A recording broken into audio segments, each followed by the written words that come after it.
Hey everybody, RHYS Thomas here of the RHYS Thomas Institute of Energy Medicine and the RHYS Method coaching programs. I'm back. It's day 8 of the 10 heart tips that I told you I'd give you one every day.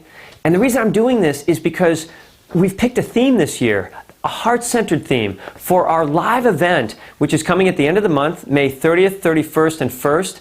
And it's going to be the most amazing, connective, heart-centered, powerful weekend, and I want to share that with you, and I want to prepare you for it. I want to give you some tips of how to really start coming into your heart, because by the time you walk in the door there, I'm going to take you on a journey that you haven't been on in a long time, maybe ever. And so learning these tips and learning about the heart and learning how the power of the heart and the importance of knowing who you are, knowing your profile, knowing your chakras, understanding how these energy systems work are so important to really the transformation and living your purpose in your life. So moving on to tip number 8 today.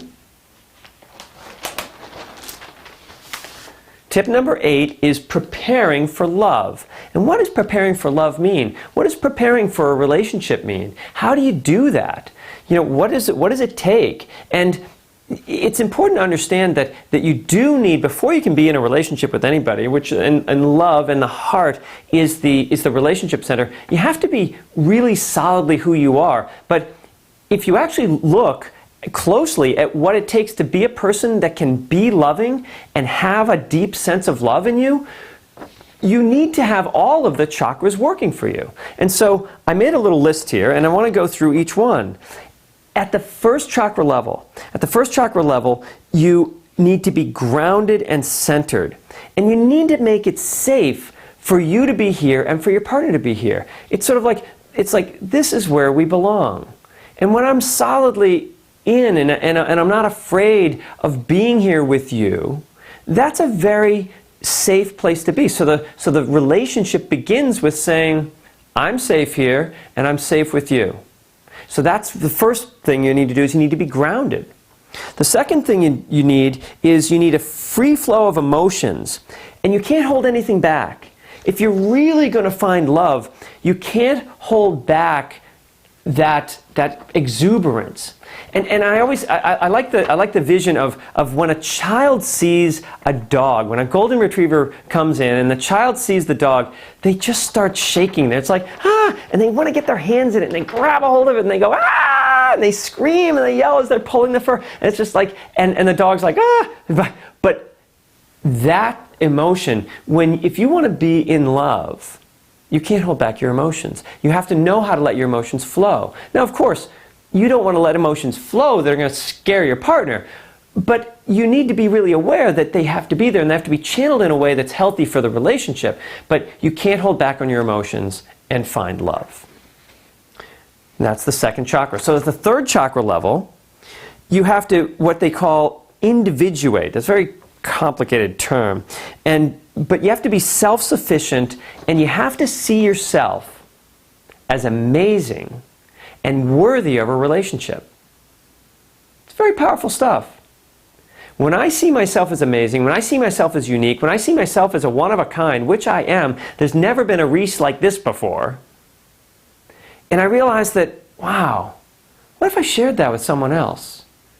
It's a pretty amazing thing. Maybe they'd share themselves with me. And that's the beginning of coming into the heart.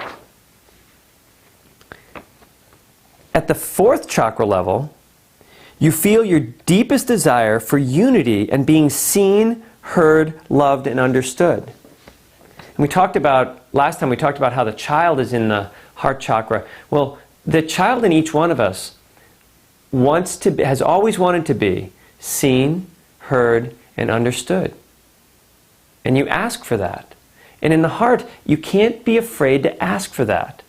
We make way too many assumptions in our relationships. That, oh yeah, they love me, or I told you I loved you last month, and that's good. And don't make assumptions. Ask for what? Ask you to be seen, heard, and understood for who you truly are.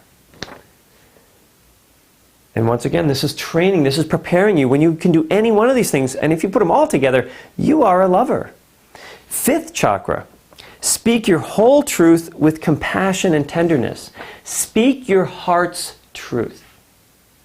The fifth chakra, feel what you feel in your heart and say it. Say, I love you. Say, I care for you.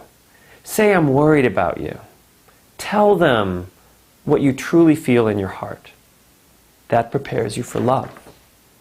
A person who's willing to share their deepest truth is a person who's ready for love. At the sixth chakra level, you see how important love and relationships are as a mirror for yourself and your self-awareness. So at the sixth chakra level, you realize that the people that are in your life aren't separate from you. They're part of your heart. They're part of who you are. And the sixth chakra level, you're willing to look at someone who's maybe yelling at you, and you can see a reflection of how you are yelling at them in your own head. You do the same thing. Or they're really loving back to you, and you realize, oh my God, that's the dividend that I'm getting from being so loving myself. So being able to see the mirror in other people is a very powerful way to prepare for love. And finally, at the seventh chakra level, know that love is infinite and unconditional. And it's the glue that holds the universe together. And of course it holds you and your partner together and your family together. But it literally, love, there's some energy in the universe. The universal love is this essence that connects us all and keeps us all connected and makes it safe for us to live this entire journey of our lives. So that was tip number 8. I will be back tomorrow morning with, I've got 2 more heart tips coming. Number 9 is tomorrow morning, and I will see you then.